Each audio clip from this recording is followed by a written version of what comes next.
Praise the lord. మన ప్రభుని రక్షకుని కరుణ సంపన్నుడైన యేసుక్రీస్తు ప్రశస్త నామములో మీ అందరికీ మా హృదయాంతరాలలోంచి శుభములు వందనాలు తెలియజేస్తున్నాం. అందరూ సంతోషం కదూ.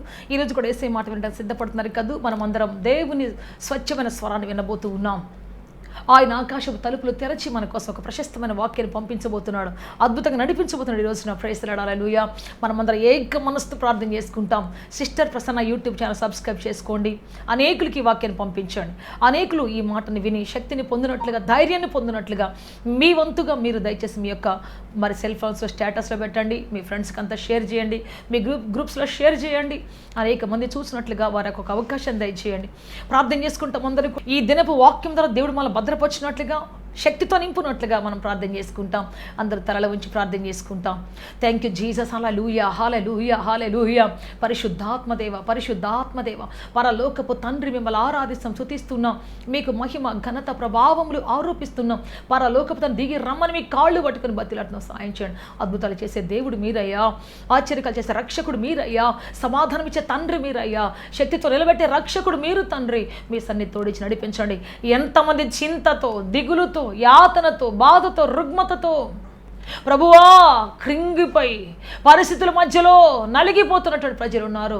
యేసుక్రీస్తు నామములో తండ్రి వారి జీవిత అద్భుతంగా మార్చబడును గాక తండ్రి.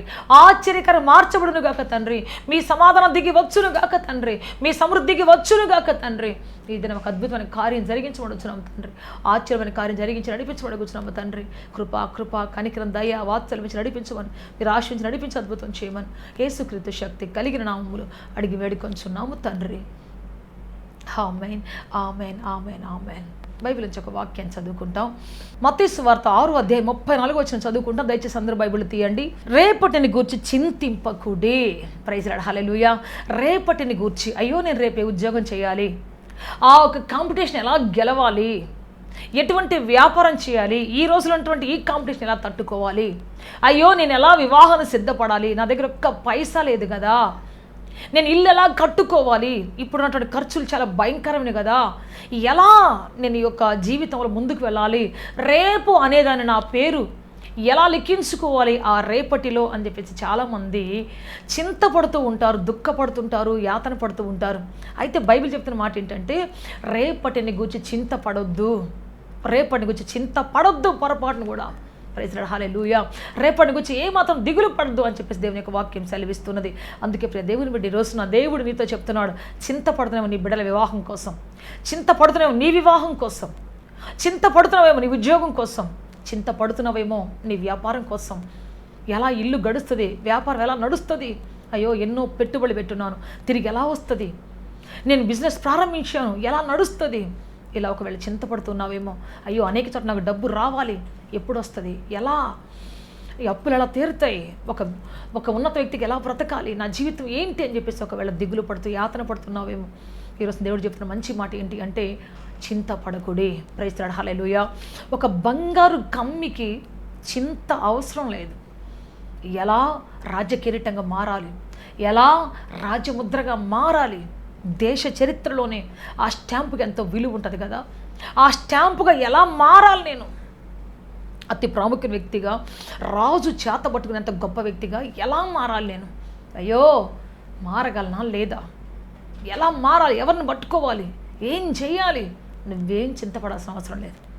ఆ బంగారు గమ్మికి, ఆ బంగారు బిస్కెట్కి కొలిమిలో ఉండగలిగేంత ఓర్పు ఉంటే చాలు. కొలిమి బగబగ మండుతుంటుంది, కొన్ని వేల డిగ్రీల సెల్సియస్ ఉష్ణోగ్రత అక్కడ ఉంటుంది. అక్కడ పాత్రలు వేసి కాలుస్తుంటే అది ద్రవ పదార్థంగా మారిపోతూ ఉంటుంది. ఆ కంసాలి కొట్టే దెబ్బలకి నువ్వు తట్టుకోగలిగితే చాలు, మౌనం వహిస్తే చాలు, నువ్వు అప్పగించుకుంటే చాలు. కొన్నిసార్లు దేవుని బిడ్డ మనకు వచ్చిన కష్టాలకి, శ్రమలకి, బాధలకి ఇమ్మీడియట్గా మనం ఏం చేస్తామంటే ఆ స్థాయి నుంచి కిందికి దిగేసి వస్తాం. మరి దేవుడు మనల్ని ఎంత మంచి స్థాయిలో పెట్టినా మన కోపం, మన తొందరపాటుతనం, లేకపోతే మన ఇష్టం వచ్చిన మాట్లాడేటువంటి నోరు జారే పద్ధతి, అనేక సార్లు మనకు వచ్చే షార్ట్ టెంపర్ మనం అక్కడి నుంచి జారిపడేట్టుగా చేస్తుంది. ఎన్నిసార్లు దేవుడు ఎక్కించినా జారి పడుతూనే ఉంటాం, ఏదో విషయం దగ్గర జారి పడిపోతూనే ఉంటాం అనేక సార్లు దేవుడి చిత్తాన్ని గుర్తుపట్టకుండా. అందుకే బైబిల్ చెప్తున్న మాట ఏంటంటే, యాకోబు పత్రిక 1 అధ్యాయం 19-20 చెబుతుంది, మనుష్యుని కోపము దేవుని నీతిని నెరవేర్చదు, దేవుని నీతి ఏంటంటే నిన్ను ఉన్నత స్థాయిలో కూర్చోబెట్టాలని. దేవుని నీతి ఏంటంటే నీకు రాజ్యసం ఇవ్వాలని. దేవుని నీతి ఏంటంటే నీ జీవితంలో ఒక అద్భుతమైన క్షణాలు ఇవ్వాలని, ఒక ఉన్నత హోదా ఇవ్వాలని, ఒక మహిమగల స్థానం ఇవ్వాలని, అద్భుతమైన కార్యాలు ద్వారా చేయించాలని దేవుని చిత్తం, దేవుని నీతి అది. కానీ నీ కోపం, ఎస్పెషల్లీ యువర్ యాంగర్, నీకున్నటువంటి ఆ కోపం అనేకసార్లు నేను అక్కడి నుంచి పడదోస్తూ ఉంది. అనేక మందిని చూశాను, గొప్ప గొప్ప టాలెంట్ ఉన్న వాళ్ళు చూశాను నేను. నాకు ఒక పాస్టర్ గారు తెలుసు, ఎంత గొప్ప టాలెంట్ ఉంటుందంటే ఆయనకి. ఆయన గొప్ప చదువులు చదివాడు. ఆ రోజులోనే మాస్టర్ డిగ్రీ చదివి, ఒక 30 సంవత్సరాల క్రితం మాట చెప్తున్నాను నేను, మాస్టర్ డిగ్రీ చదివేసేసి దేవుని సేవకి వెళ్ళేటప్పుడు ఆ సర్టిఫికేట్ చింపి మరీ వెళ్ళాడు. చింపేసి అందరి ముందు తనకు డెడికేషన్ చేసిన తర్వాత ఆ సర్టిఫికేట్ చింపేసి మరీ వచ్చాడు సేవకి. ఇదేంట్రా చింపుతున్న సర్టిఫికేట్ అంటే చెప్పాడు, అన్నా ఒకవేళ నేను సేవలో ఫెయిల్ అయ్యి, ఒకవేళ నేను సేవలో బాధలు పడుతూ కష్టాలు పడుతూ నాకు సర్టిఫికేట్ ఉంది, ఎక్కడో కాడ పెట్టుకొని నేను జాబ్ చేసుకుంటానేటువంటి ఆ పరిస్థితి నాకు రాకూడదన్నా. ఈ సర్టిఫికేట్ ఉంటే మళ్ళీ వెనక్కపోవాలని ఆలోచన వస్తుందేమో నాకు. ఈ సర్టిఫికేట్ ఉంటే మరలా వీళ్ళ ముందు నేను ఎందుకు పడాలయ్యా? అక్షరం ఒక రానుడు నన్ను ఎద్దేవా చేస్తుంటే, నన్ను ప్రశ్నిస్తుంటే, ఒక దోషులను నిలబెడతా ఉంటే, అక్షరం ఒక రానుళ్ళంతా నా గురించి మాట్లాడుతూ ఉంటే, వీళ్ళ దగ్గర నాకు అవసరమా? నేను వెళ్తాను, నాకు పెద్ద జాబ్ ఉంది, వస్తుంది, నాకు సర్టిఫికేట్ ఉంది, మాస్టర్ డిగ్రీ ఉంది, వెళ్తాను, జాబ్ సంపాదించుకోండి, ఏ ప్రొఫెసర్గా వెళ్ళిపోతాను, లేకపోతే ఏ కాలేజ్ లెక్చరర్గా వెళ్ళిపోతాను. మీ దగ్గర ఉండి మాట్లాడే పని నాకేంటయ్యా? చదువు లేదా, జ్ఞానం లేదా, తెలివి లేదా, లాంగ్వేజ్ రాదా, అన్నీ వచ్చు నాకు అంటానేమో. అందుకని ఆ సర్టిఫికేట్ ఉన్నందువల్ల నేను ఈ బాధ నుంచి వెళ్ళిపోతానేమన్నా, అందుకని చింపేస్తానని చెప్పి చింపేశాడు. అంత త్యాగపూరిత మనుషుడు ఆయన. సేవకి వెళ్ళాడు, చాలా తొందరగా సేవ కట్టేశాడు. ఒక్క 2 నెలలు 3 నెలల్లోనే చర్చి నిండా జనాలు వచ్చేసారు. 30-40 మంది 50 మంది వచ్చేసారు. పాట పాడుతుంటే చూడండి, అసలు నక్షత్రాలు అట్నే ఆయన నోట్లో మెరుస్తుంటాయి, అంత బాగుంటుంది ఆయన పాట. సుప్రియ దేవుడు అంత వ్యక్తి, అతనుకున్నటువంటి భయంకరమైన పరిస్థితి ఏంటంటే కోపం. చాలా బాగా సేవ చేస్తాడు, ఉన్నట్టుండి కోపం వచ్చేస్తుంది, అంతే, మొత్తాన్ని తన్నేస్తాడు. ఇక అంతే, ఉండను పోండి ఇక్కడ, చేయని పోండి ఇక్కడ, నాకు అవసరం లేదు, పోండి, ఎటన్న పోండి మీరు అని చెప్పేసి అస్సలు చిన్నపిల్లగా కింద పడి కొట్టుకుంటాడు. ఇక అంతే, చల్ల చెదిరైపోతారు. మళ్ళా ఇంకో చోట మొదలు పెడతాడు, ఆడ అంతే, ఇంకో చోటకి వెళ్తాడు, అక్కడ అంతే. చివరికి రోజున వృద్ధాప్యకాలం వచ్చేసింది, అటో ఇటో ఆయనకి కాళ్ళు అరదాపుకొని కూర్చొని అంటున్నాడు, అయ్యో అయ్యో అయ్యో. దేవుని బిడ్డ, ఈ కోపం చెదరగొడుతుంది ఆయన జీవితాన్ని. ఈరోజు ఏమీ లేకుండా బిడ్డలు ఆయనతో మాట్లాడడానికి గజగజలు ఆడిపోతారు. భార్య అయితే సరాసరి ఎండిపోయి ఉంటుంది, ఎప్పుడు ఆమె ఎండిపోయి సన్నం, మరి ఆ మాట్లాడడానికి గజగజలు ఆడిపోతూ ఉంటుంది. నేను చెప్పిందే వేదం వినాలి అని చెప్పేసాడు. పరిస్థితి అయిపోయింది. సో ఈ విధంగా అతని లైఫ్ అలా అయిపోయింది. అందుకే చెప్తున్న దేవుని బిడ్డ, ఈరోజు కోపం ఏం చేస్తుందంటే మనల్ని ఉన్నత స్థాయిలోకి వెళ్ళకుండా ఆపుతుంది.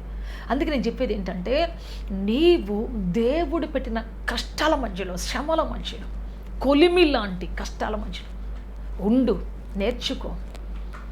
అక్కడ ఉండగలిగేంత ఓర్పు సహనం నీకుంటే చాలు. బంగారాల ఆభరణాలు కావాలంటే ప్రియ దేవుని బిడ్డ, ఆశ చాలదు, ఓర్పు కావాలి, సహనం కావాలి, ఖచ్చితంగా అక్కడ ఉండగలిగేటువంటి సహనం కావాలి.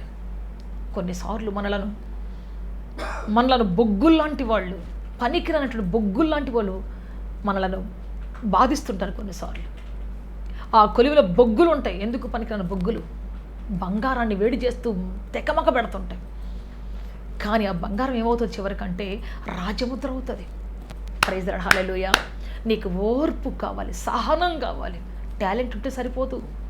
ఒక్క టాలెంట్ నేను తీసుకొని పోద్దాను నువ్వు అనుకోవద్దు. ఎప్పుడు కూడా నిన్ను ఒక రూపంలో మార్చాలంటే దేవుడు యొక్క మార్గం నీకు అర్థం కాకపోయినా, దేవుడు కొట్టే దెబ్బ నీకు అర్థం కాకపోయినా, దేవుడు ఎందుకు ఇలా చేస్తున్నాడు అర్థం కాకపోయినా, నువ్వు మౌనంగా ఉండగలిగితే, నువ్వు మౌనంగా ఎదురు చూడగలిగితే, దేవుడు ఏంటంటే చేశాడు నా జీవితాన్ని.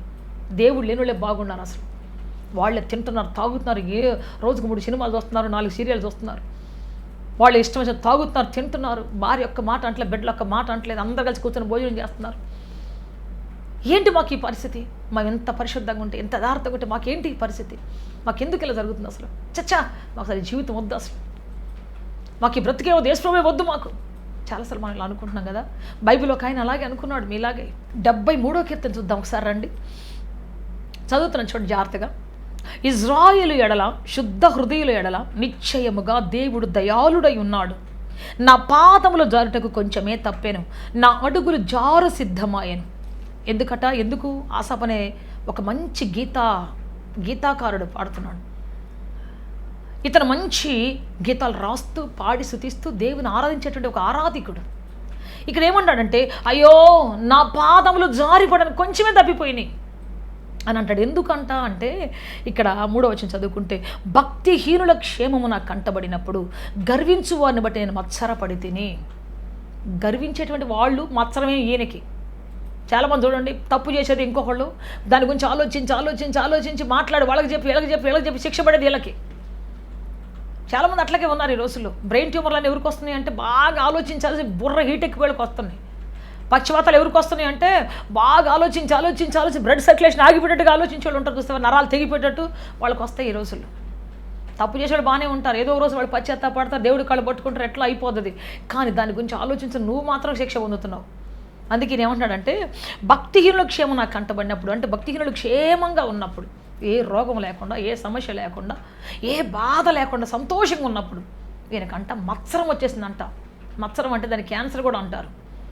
నువ్వు ఎవరి గురించి అన్నా దిగులు పడతావు, నువ్వెవరి గురించి అన్నా చెడుగా మాట్లాడుకుంటూ, లేకపోతే నువ్వెవరి గురించి అన్నా తీవ్రంగా ఆలోచిస్తూ వాళ్ళ గురించి మాట్లాడుతుంటే నీకు తెలియకుండా మనకు మత్సరం వచ్చేస్తుంది. ఇంకా అంతే, బాధ వచ్చేస్తుంది, ఇంకా అంతే, శిక్ష వచ్చేస్తుంది. అందుకని ఎవరు ఎట్టన్నా పోని ఏమంటారు, నీతిమంతుడు ఇంకా నీతిమంతుడుగానే ఉండేమో కదా. ప్రకటన గ్రంథం 22:11 అంటాడు, నీతిమంతుడు ఇంకా నీతిమంతుడుగానే ఉండేము, పాపిష్టుడు ఇంకా పాపిష్టుడిగానే ఉండేము, పాపాత్ముడు అట్లనే ఉన్నాయి. ఇదిగో నేను వస్తున్నాను, వారి క్రియల చొప్పున వారికి జీతం ఇవ్వటానికి నేను సిద్ధపడి వస్తున్నాను. ప్రైజ్ లార్డ్, హల్లెలూయా హల్లెలూయా. వాళ్ళ జీతం వాళ్ళు పొందుకుంటారు, మనకెందుకు కదా. చాలామందికి అది ఉండదు. వీళ్ళు వాళ్ళ గురించి వీళ్ళ గురించి డిస్కషన్స్, తీర్పులు చెప్తుంటారు ఇంకా. సో అవన్నీ మన జీవితంలో మత్సరాన్ని దారితీస్తాయి. సో ఈయన పరిస్థితి కూడా అలాగేందో చూద్దాం. ఏమంటున్నాడంటే, మరణమందు వారికి యాతనలు లేవు, వారు పుష్టిగా ఉన్నారు, ఇతరులకు కలిగే ఇబ్బందులు వారికి కలగవు, ఇతరులకు పట్టునట్లు వారికి తెగులు పట్టదు. కావున గర్వం కంఠహారాలకు వారు ధరించుకొని ఉన్నారు, వస్త్రమును వారు బలాత్కారంగా ధరించుకుందరు. కొవ్వు చేత వారి కన్నులు మెరకలై ఉన్నాయి, వారి హృదయాలోచనలు బయటికి కానవచ్చున్నవి. ఎగతాళి చేయొచ్చు, బలాత్కారం చేత జరుగు కీడును గురించి వారు మాట్లాడుతురు. ఎన్ని మాట్లాడుతున్నాడు. వాళ్ళు అట్టున్నారు, ఇస్తున్నారు, వారి కళ్ళు మెరకలైపోయి ఉన్నాయి. వాళ్ళు కంఠహారాలకు గర్వం ధరించుకున్నారు, గర్విష్ఠులు వాళ్ళు. వాళ్ళు అట్లా, వీళ్ళిట్లా, వాళ్ళు అట్లా టాపా మాట్లాడేశాడు ఆయన. గుండెలు ఆయాసం వచ్చేసింది, బాగా కోపం వచ్చేస్తుంది, అసలు దేవుడి మీద కూడా కోపం వచ్చేస్తుంది. చివరికి ఏమన్నాడు తెలుసా? చూడండి మీరు కావాలంటే 11వ వచనం చదువుకుంటాం. నా హృదయమును నేను శుద్ధి చేసుకొని ఉండుట వ్యర్థమే, నా చేతులు కడుక్కొని నిర్మలుడై ఉండుట వ్యర్థమే. దినమంతయు నాకు బాధ కలుగుతుంది, ప్రతి ఉదయం నాకు శిక్ష వస్తుంది అని చెప్పేసి ఉదయం అంతా శిక్ష పొందుతున్నాడు. తాగేవాడు బాగానే పొద్దులేసి పనికి వెళ్ళిపోతుంటే ఈయనకి మాత్రం శిక్ష వచ్చేస్తూ ఉంది, బాధ వచ్చేస్తుంది, నొప్పి వచ్చేస్తుంది. ఆలోచించి బుర్ర హీట్ ఎక్కిపోయి గుండెలో దడ వచ్చేస్తుంది. దేనికని? ఈయన చేసిన తప్పు కాదు, ఎవరో చేసిన దాని గురించి మాట్లాడుతూ వాళ్ళు ఎందుకు అట్లా చేశారు, దేవుడు ఎందుకు వాళ్ళకి ఆశీర్వాదం ఇస్తున్నాడు, దేవుడు ఎందుకు వాళ్ళని బాగా నడిపిస్తున్నాడు అని చెప్పేసి చివరికి అనుకున్నాడంట, ఈలాగ ముచ్చటింతును అనుకొని, నేను నీ కుమారుల వంశంను మోసపుచ్చిన వాడు నగుదును. అయినను దీన్ని తెలుసుకున్న వాళ్ళని ఆలోచించినప్పుడు నేను దేవుని పరిశుద్ధ స్థలంలోనికి పోయి వారి అంతమును గురించి ధ్యానించే వరకు ఆ సంగతి నాకు ఆయాస్కరంగా ఉండేను. మొత్తానికి ఏం చేశాడంట, ఈ బాధ తట్టుకోలేక దేవుని సందులోకి వెళ్ళి చూస్తూ ఉన్నాడు. చూస్తూ ఉంటే అక్కడ ఏముందంటే, నిశ్చయముగా వారు కాలు జారే స్థలంలో ఉన్నారు. చూద్దాం, మీరు కావాలంటే చూడండి 73వ కీర్తన 18వ వచనం. నిశ్చయంగా నీవు వారిని కాలు జారు చోటనే ఉంచి ఉన్నావు, వారు నశించినట్లు వారిని పడవేస్తున్నావు అని చెప్పేసి. నువ్వు ఎక్కడ ఉన్నావంటే, అయినను నేను ఎల్లప్పుడూ నీ యొద్దున్నాను. ప్రైజ్ ది లార్డ్, హల్లెలూయా. నీతిమంతుడు ఎక్కడున్నాడు? దేవుని యొద్దున్నాడు. తర్వాత అంటున్నాడు, నా కుడి చేయి నువ్వు పట్టుకుని ఉన్నావు, నీ ఆలోచించదు నన్ను నడిపిస్తున్నావు, తర్వాత మహిమలో చేర్చుకుంటావు నన్ను. ప్రైజ్ ది లార్డ్, హల్లెలూయా హల్లెలూయా. చాలాసార్లు మనకి ఇట్లాంటి ఆయాసలు వచ్చేస్తుంటాయి, బాధ వచ్చేస్తుంటుంది. ఎందుకు ఇట్లా ఉన్నారు, వాళ్ళు ఎందుకు ఉన్నారు, అలా ఎందుకున్నారు అని చెప్పేసి మనం అంటుంటాం. దేవుడు అదంతా కాదు.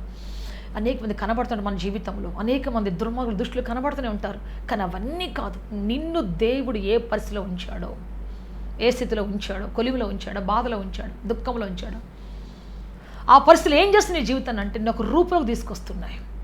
దేవుడు నడిపించేటువంటి కొలిమి దారులు, కఠినమైన దారులు నువ్వు అనుకుంటావు, అబ్బా నాకు నొప్పి కలిగిస్తుంది, అయ్యో నాకు బాధ కలిగిస్తాం.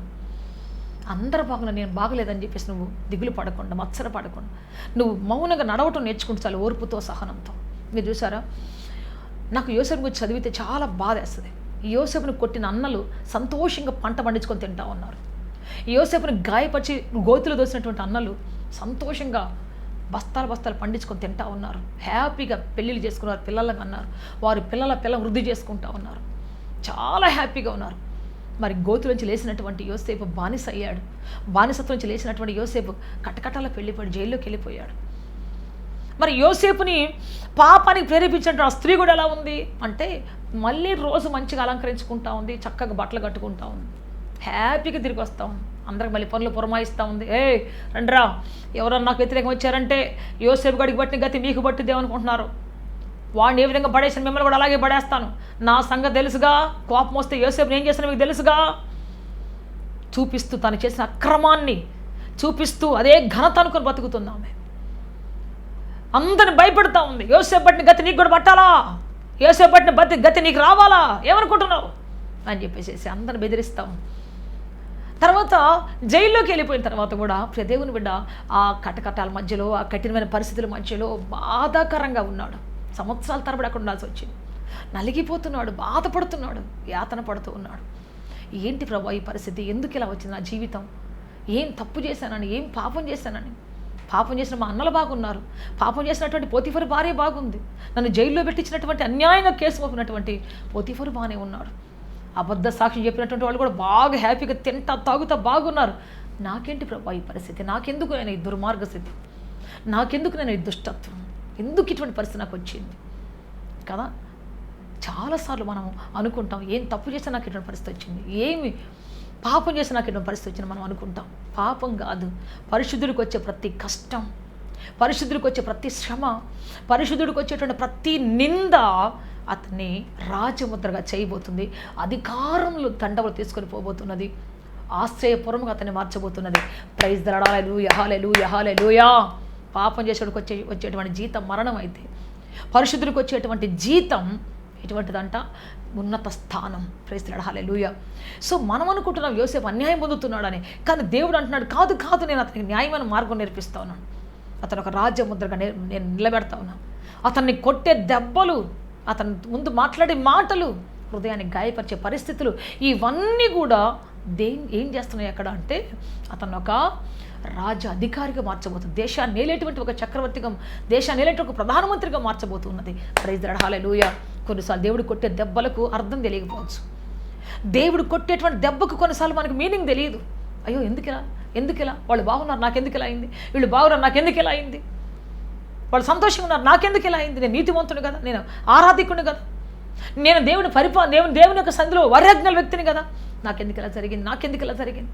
చాలాసార్లు మనం అనుకుంటున్నాం, ఎందుకు దేవుడు ఇలా మనల్ని తీసుకొని పోతున్నాడు అంటే, ఆయన మనల్ని నేర్పిస్తున్నాడు. మీరు చూసారా, బొగ్గు ఉంటుంది చూసారా, బొగ్గు భూమిలో కొన్ని సంవత్సరాలకు తెలియకుండా మరుగైపోయి ఉంటుంది. అక్కడ చెట్లు, జంతువులు, అక్కడ ఉన్నటువంటి రాళ్ళు రప్పలన్నీ కూడా భూకంపాలు వచ్చినప్పుడు అవి లోపలికి వెళ్ళిపోతాయి, కొన్ని సంవత్సరాలు అవి భూమిలోనే ఉండిపోతాయి, బాగా కరుడు కట్టిపోతాయి లోపల ఉన్నటువంటి ఆ వాతావరణానికి, ఆ పీడనానికి. బయట ఉన్న రాళ్ళ కంటే లోపల ఉన్నటువంటి ఈ రాళ్ళు చాలా, ఈ బొగ్గు రాళ్ళు చాలా విలువైనవి. ఇవి బయటకు వచ్చిన తర్వాత వాటికి నిప్పంటిస్తే, నిప్పులో వేస్తే వాటిలో వచ్చే శక్తి ఎటువంటిది తెలుసా, ఒక ఇంజిన్ నడిపించగలవు, ఒక ఇంధనాన్ని సృష్టించగలవు, ఒక గొప్ప ఇంజిన్ని నడిపించగలవు. Praise the lord, hallelujah hallelujah. So యోసేపు ఎందుకు మరి అన్ని సంవత్సరాలు అక్కడ మోయబడి ఉన్నాడు, ఒక బొగ్గులాగా, అర్థం పర్థమైనటువంటి ఒక శిక్ష పొందినట్టుగా ఉన్నాడే, అన్యాయపు శిక్ష పొందినట్టున్నాడే, దేవుడు మౌనంగా ఉన్నాడే కదా. చాలాసార్లు మనకు అనిపిస్తూ ఉంటాం. కానీ అక్కడ యోసేపు చేసిన మంచి పని ఏంటంటే, సణుక్కోలేదే, గొణుక్కోలేదే, దిగులు పడి ఉంటాడు ఖచ్చితంగా, చిన్నోడు కదా పాపం. అయితే ఆయనకు దేవుడు తోడై ఉండి పక్కనే నడిపిస్తూ ఉన్నాడు. అతను లోపలుండి ఆ పీడనములో, ఆ కష్టాల్లో, శ్రమల్లో, బాధల్లో బయటకు వచ్చేసాడు. ఒక రాజ్యాన్ని పరిపాలించేటండి ఒక ఇంధనంగా మార్చబడ్డాడు. అంతేకాదు, ఒక బంగారాన్ని కొలిమిలో వేస్తే ఎలా ద్రవం అయిపోద్దో, రూపం మారిపోద్దో అలా అయిపోయి బయటికి రాగానే దేవుడు ఏం చేసిన అతనంటే రాజ్యముద్రగా తయారు చేశాడు. Praise the lord. హల్లెలూయా. రాజముద్రగా, రాజులు నడిపించేటువంటి ఒక ముద్రగా, ఒక స్టాంపుగా దేవుడు అతను తయారు చేశాడు. ఒక రాయల్ సిగ్నెంట్గా.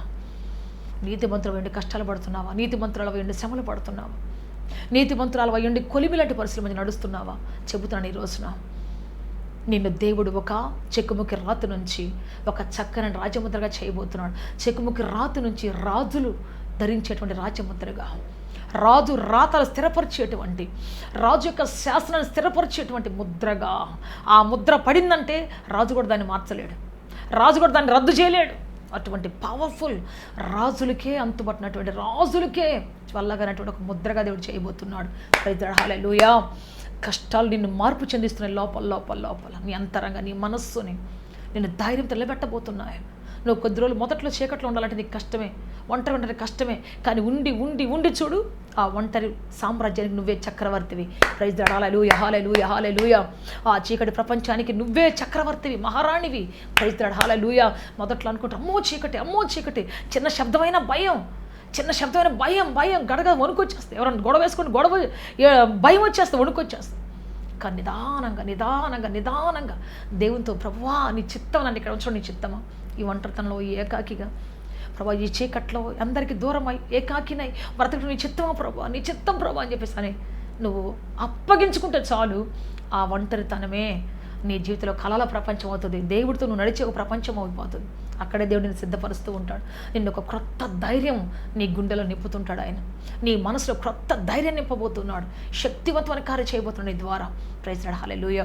చీకటి ప్రపంచంలో ఉండడం నేర్చుకుంటావా? చీకటి నిన్నటువంటి ప్రపంచం, నిరాశ నిస్పృహల మధ్యలో ఉండటం నేర్చుకుంటావా? రేపటి రోజున నిరాశ వస్తుంది నిన్ను చూసి. Praise the lord. హల్లెలూయా. చీకటికే వెలుతురు లేకుండా పోద్ది ఒక రోజున. Praise the lord. హల్లెలూయా. ప్రియ దేవుని బిడ్డ, అంత గొప్ప పరిస్థితులను తీసుకొని పోబోతున్నాడు, అద్భుతం చేయబోతున్నాడు, ఆశ్చర్యకరం చేయబోతున్నాడు. ఈరోజు ఒకవేళ యథార్థవంతుడు అయ్యండి, మంచి చేసిన వాడవై, అనేకులు మేలు చేసిన వాడవై, కష్టాలు కూడా నడుస్తున్నావా? నిందలు కూడా నడుస్తున్నావా? అవమానాలు కూడా నడుస్తున్నావా? సంఖ్యలు కూడా నడుస్తున్నావా? చాలామంది అంటారు, అయ్యా నేనేం తప్పు చేయలేదు అయ్యా, నన్ను ఎందుకై తీసుకొచ్చారు ఇక్కడికి, నాకెందుకై శిక్ష వేశారు? ఒకసారి మేము డాడీ నేను ఒక ప్రాంతానికి కోటానికి వెళ్ళినప్పుడు 2 యవ్వన బిడ్డలు వచ్చి గోళ్ళను పడి ఏడుస్తాం. 2 యవ్వన బిడ్డలు వచ్చి డాడీ కాళ్ళు పట్టుకుని ఏడుస్తూ ఉన్నారు. అయ్యా అయ్యా ప్రార్థన చేయండి అయ్యా. ఆ బిడ్డలిద్దరు లేపి డాడీ ప్రార్థన చేశాడు. ఏంట్రా మీకు వచ్చిన సమస్య ఏంటి, ఎంత ఏడుస్తున్నారు? మా అమ్మ నాన్న జైల్లో ఉన్నారయ్యా, వాళ్ళకి లైఫ్ పడిందా అయ్యా? లైఫ్ పడిందా? ఇప్పటికి 7 ఏళ్ళు అయిందయ్యా, ఇంకో 7 ఏళ్ళు ఉండాలయ్యా వాళ్ళు. సో ప్రియ దేవుని బిడ్డ, డాడీ చాలా వాళ్ళని ఇట్లా హత్తుకొని ప్రార్థన చేస్తారు. ఎవరింట్లో ఉంటున్నారా? మా బాబాయ్ ఇంట్లో ఉంటున్నామయ్యా. రోజు నరకం చూపిస్తున్నారు వాళ్ళు. మా యదాన పడ్డారంటే, మా ప్రాణాన్ని పడ్డారంటే, మాకెందుకు ఈ శని చుట్టుకుందంటే, మాకెందుకు ఈ దరిద్రం చుట్టుకుందంటే, వాళ్ళు తప్పు చేసి మా నెత్తిన పడ్డారంటే, అయ్యా మమ్మల్ని రోజుకొక మాట మాట్లాడుతున్నారు, రోజుకొక విధంగా హింసిస్తున్నారయ్యా, చెప్పిస్తున్నారయ్యా. అయ్యా మేము ఉండలేకపోతున్నాం. మా అక్క తమ్ముడు వాళ్ళిద్దరు, మా మమ్మీ డాడీ చెయ్యని నేరానికి శిక్ష వేయబడ్డారు. మేము ఎంతో చక్కగా ప్రార్థన చేసుకునేవాళ్ళం, ఎంతో చక్కగా ఆరాధనకి వెళ్ళేటువంటి వాళ్ళం. ఎందుకో మాకు ఇటువంటి శిక్ష పడిందని చెప్పినప్పుడు డాడీ ప్రార్థన చేశాడు. నీతిమంతునికి వచ్చే ఆపదలు అనేకములు, అయ్యా వాటిని తప్పిస్తానన్నావు తండ్రి, నీ బిడ్డలు త్వరగా జైల్లో బయటికి రావాలని చెప్పేసి ప్రార్థన చేశాడు. అయితే వీళ్ళు వెళ్ళిన తర్వాత అక్కడ అద్భుతం ఏంటి అంటే, జైల్లో ప్రతి ఖైదీకి వాక్యం చెప్పేవాళ్ళు వాళ్ళు. ఆదివారం అంటే ఒక మహాసభలాగా జరిగేదంట ఆదివారం అక్కడ ఆరాధన సెంట్రల్ జైల్లో. అనేక మంది గుండాలకి, అనేక మంది రౌడీ షీటర్లకి, అనేక మంది భయంకరమైన భర్తను చంపిన వాళ్ళకి, భార్యను చంపిన వాళ్ళకి, బిడ్డలను చంపిన వాళ్ళకి వాళ్ళు బ్యాప్టిజం ఇవ్వటం మొదలుపెట్టేశారు. వాళ్ళని ప్రార్థనలు నడిపిస్తూ సంవత్సరాల తరబడి ప్రార్థనలు నడిపిస్తూ ఒక పెద్ద సభలాగా అయిపోయేది. ఖైదీలందరూ ఆదివారం అయిందంటే చక్కగా స్నానాలు చేసి వచ్చి కూర్చునేవాళ్ళు అంట. కూర్చొని చక్కగా ప్రార్థన చేసుకుంటూ ఉండేవాళ్ళు, బైబిల్ తీసుకొని వచ్చేసి. Praise the lord. Hallelujah. So పెద్ద ఆరాధన జరుగుతూ ఉండేది అక్కడ. అది అసలు అది జైలా లేకపోతే ఏంటని అనుకునేవాళ్ళు అంట. అంతకుముందు ఎప్పుడు చూస్తే కొట్లాట్లు ఉండేవి, ఎప్పుడు చూస్తే తిట్లు ఉండేవి, ఎప్పుడు చూస్తే భయంకర పరిస్థితులు ఉండేవి. కానీ వీళ్ళు వచ్చిన తర్వాత అదొక పెద్ద సభలాగా మారిపోయింది, సమాధాన క్షేత్రంలాగా మారిపోయింది. సో దేవుడు ఆ విధంగా ఆరాధన జరుగుతూ ఉండేది. తర్వాత వాళ్ళు బయటకు వచ్చిన తర్వాత మీరు నమ్మండి, మరి గొప్ప పరిచారకులు దేవుడు వాళ్ళు మార్చుకున్నాడు, గొప్ప సేవలు దేవుడు నడిపించుకుంటూ ఉన్నాడు. Praise the lord. Hallelujah. Hallelujah. Yes ప్రియ దేవుని బిడ్డ, అయితే నేను నమ్ముతున్నాను వాళ్ళు ఎప్పుడొస్తామో తెలియదు, కానీ వచ్చిన తర్వాత ఖచ్చితంగా వాళ్ళు దేవుని సందులో ఖచ్చితంగా వారి గొప్ప సేవకులుగా సేవ చేస్తారు. మనమంతా చేయలేనటువంటి గొప్ప సేవ అది. అక్కడికి వెళ్ళిన తర్వాత వాళ్ళకు పొందినటువంటి అవమానాలు, దుఃఖాలు, బాధలు అన్నిటి మధ్యలో వాళ్ళు గొప్ప సేవకులుగా మార్చబడ్డారు, దేవుని ముద్రగా మార్చబడ్డారు, దేవుని నోటి బోరగా మార్చబడ్డారు. ప్రైజ్ లార్డ్, హల్లెలూయా. అందుకే చెబుతున్న కష్టాలు, శ్రమలు, బాధలు, ఇరుకులు మనల్ని ఏం చేస్తాయంటే దేవుని చిత్తంలో ఒక రూపంలో తీసుకొని పోబోతున్నాయి, ఒక రాజముద్రగా మార్చబోతున్నాయి. లోకల్ మనుషులు ఎవరు చేయలేని కార్యాలు మన ద్వారా చేయిస్తాడు దేవుడు. వెళ్ళలేని స్థలం పంపిస్తాడు దేవుడు. ఎవరు చేరలేనటువంటి పరిస్థితుల మధ్య తీసుకొని పోతాడు ఆయన. నిన్ను అలాగే తీసుకొని పోతాడు. నువ్వు పొందుతున్న దెబ్బలు, నువ్వు పొందుతున్నటువంటి గాయములు, నువ్వు పడుతున్న బాధలు, యాతనలు, ప్రియ దేవుడి రోజున అవన్నీ కూడా నిన్ను ఒక రాజముద్రగా మార్చబోతూ ఉన్నాయి. రాబోతున్న కాలంలో ఒక గొప్ప సేవకుడిగా, సేవకురాలుగా, ఒక బిజినెస్ మ్యాన్గా, ఒక లీడర్గా, ఒక నాయకత్వ లక్షణాలుగా ఒక వ్యక్తిగా బయట తీసుకొని రాబోతూ ఉన్నాయి. నువ్వు అక్కడి నుంచి వచ్చేటప్పుడు మామూలు వ్యక్తిగా రావు. యోసేపు జైలుకి వెళ్ళేటప్పుడు అతను మామూలు ఒక బానిస, లేకపోతే ఒక సూపర్వైజర్ అంతే. కానీ జైల్లోంచి వచ్చేటప్పుడు మాత్రం అతడు ఎవరు అంటే ఒక జ్ఞానపు గని, దేశాన్ని నడిపించే సామర్థ్యం గల ఒక జ్ఞానపు నిధి. సంవత్సరాల తరబడి వాన పడకపోయినా, మంచు పడకపోయినా, చుక్క మరి ఒక గింజ పంట లేకపోయినా దేశాన్ని ఎలా కాపాడాలో నేర్చుకున్నటువంటి ఒక జ్ఞాని, రాజులు మించిన జ్ఞాని. రాబోతున్న కాలం ఎస్టిమేషన్ వేసి, రాబోతున్న కాలంలో జరగబోతున్న కార్యాలను చూపించి, రాబోతున్న కాలాన్ని మరి ప్రజలు ఎలా కాపాడాలి, తనను తాను కాపాడుకోవటం కాదు, దేశాన్ని ఎలా కాపాడాలి, రాజుని ఎలా కాపాడాలి, అధికారిని ఎలా కాపాడాలి, గుర్రాలని, రథాలను ఎలా, పశువులను ఎలా కాపాడాలి, గొర్రెల మేకలు ఎలా కాపాడాలో అన్నిటినీ తెలుసుకున్నటువంటి మహాజ్ఞానపు నిధి ఆయన. ప్రైజ్ లార్డ్, హల్లెలూయా. ఏం నేర్చుకుని వచ్చాడు? అక్కడికి వెళ్ళి, లోపలికి వెళ్ళి అందరం ఏడ్చుకుంటూ బయటికి వచ్చారు. కానీ అతను బయటికి ఎలా వచ్చాడంటే దేవుని దూతగా బయటికి వచ్చాడు, కాపాడేవాడిగా బయటికి వచ్చాడు, రక్షించేవాడిగా బయటికి వచ్చాడు, దేశాన్ని సంరక్షించేవాడిగా బయటికి వచ్చాడు, రాజులకు సలహా ఇచ్చేవాడిగా బయటికి వచ్చాడు. ప్రైజ్ లార్డ్, హల్లెలూయా. నీతి మంచులకు వచ్చే కష్టాలు చెప్పండి, ఇవన్నీ ఎక్స్పర్ట్లుగా చేస్తాయి, రాజముద్రలుగా చేస్తాయి. అందుకే చెబుతున్నాను, అందుకే చెప్తున్నాను, చెక్కుముక్కి రాయి, నేను ఎలా గొప్ప స్థాయికి వెళ్ళాలి, రాజముద్రకు ఎలా మారాలని చింతపడాల్సిన అవసరం లేదు. యోసేపు, అయ్యో నా కళ ఎలా నెరవేర్చుకోవాలి, నేను నాకు దేవుడు మంచి కళ ఇచ్చాడే, ప్రకాశిస్తున్న నక్షత్రంలాగా, స్టార్ లాగా ఎలా మారాలి? ఒక పక్కన బానిసత్వం, ఒక పక్కన తిరస్కారం, ఇంకొక పక్కన సంఖ్యలు, ఇంకొక పక్కన గాఢాంధకారం, చీకటి, ఇంకొక పక్కన నేరం, ఇంకొక పక్కన మరి జలసిగా ఫీల్ అయ్యేటువంటి ప్రజలు, ఇంకొక పక్కన పాపం కోసం పరుగులు తీసే ప్రజలు. ఇటువంటి వాళ్ళ మధ్యలో మరి ఒక్కరు కూడా ఆదరించేవారు లేరు. ప్రజల మధ్య ఒక్కరు కూడా దిగులు పడకు యోసేపు, నేను ఉన్నానని చెప్పేటువంటి పరిస్థితి లేనటువంటి ఆ దేశంలో ఎలా ఎక్కుతాడు పైకి? ఎలా రాజముద్ర అవుతాడు ఆయన? ఎలా రాజ్యాన్ని పరిపాలించేవాడు అవుతాడు? ఆ స్టార్డమ్ ఎలా వస్తుంది ఆయనకి? దేవుని బిడ్డ, ఒక్కటే, దేవుడు పెట్టిన మార్గంలో మౌనంగా ఉండగలిగితే చాలు. దేవుడు మరలా తీసేంత వరకు, దేవుడు మరలా కష్టాల కొలిమి బాపేంత వరకు మౌనంగా ఉండగలిగితే చాలు. ఓర్పుతో, సహనంతో బ్రతకగలిగితే చాలు.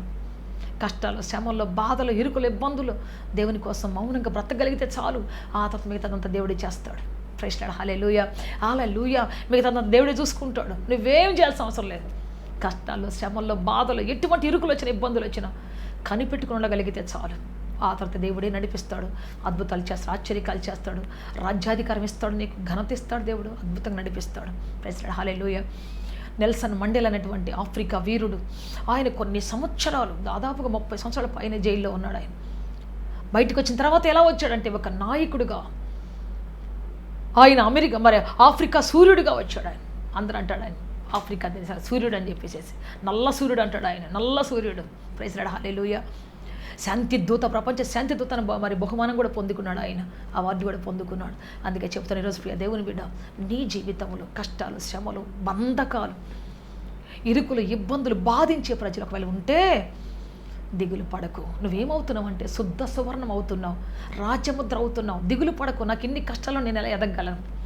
ఇంతమంది బాధించే ప్రజల మధ్యలో ఎలా నేను సంతోషంగా ఉండగలను? ఎలా నేను ఒక ఘనత గల వ్యక్తికి ఉండగలను? దిగులు పడకు. నీ దేవుని నడిపించబోతున్నాడు, సహాయం చేయబోతున్నాడు, అద్భుతం చేయబోతున్నాడు. ప్రైజ్ లార్డ్, హల్లెలూయా. ప్రార్థన చేసుకుంటాం, అందరు తలల ఉంచి ప్రార్థన చేసుకుంటాం. Thank you Jesus, hallelujah. Thank you wonderful father. నాతో పాటు కలిసి అందరూ ప్రార్థన చేయండి. నీ కన్నీరు ప్రభు చూస్తున్నాడు. నువ్వు పడుతున్న యాతన, పదునైన రంపాల మధ్యలో, పదునైన ప్రజల మధ్యలో, బాధించే ప్రజల మధ్యలో, ఇనుప కొలిమి లాంటి పరిస్థితుల మధ్యలో నెమ్మది లేక, సమాధానము లేక, ఆదరణ లేక కొట్టబడుతున్న పరిస్థితుల మధ్యలో ఉన్న నిన్నో తండ్రి చూస్తూ ఉన్నాడు. దారి తెలియదు బాధపడుతున్నావా? దారి లేదే అంటూ దుఃఖపడుతున్నావా? నాకు మార్గం ఏటో తెలియటం లేదు అంటూ తడుములాడుకుంటున్నావా? సహోదరుడా, సహోదరి, ఈరోజు దేవుడు నీకు గమ్యమై ఉన్నాడు. ఆయనే మార్గమై ఉన్నాడు. భరించలేని ప్రభువా, భరించలేని తండ్రి, ఈ కష్టాలు, శ్రమలు, అవమానాలు భరించలేనయ్యా అంటూ రోధిస్తున్నావా? ఇదిగో నీ జీవితం అద్భుతం జరగబోతున్నది. ఆశ్చర్యకరం జరగబోతుంది. సమాధానం దిగిరబోతున్నది. ఆయన నిన్ను బయట తీసిన వెంటనే నీవు మామూలు స్థితిలో ఉండవు, మామూలు స్థితిలో వెళ్ళవు. నువ్వు గొప్ప వీరుడిగా దేవుడు చేయబోతున్నాడు. గొప్ప యోధులుగా చేయబోతున్నాడు. మునుపెన్నడు చూడనటువంటి ఒక నాయకత్వం ప్రభు నీకు ఇవ్వబోతున్నాడు. మునుపెన్నడు ఎరగనటువంటి గొప్ప కార్యాలు ఆయన చేయబోతున్నాడు. Thank you Jesus, hallelujah. Thank you wonderful father.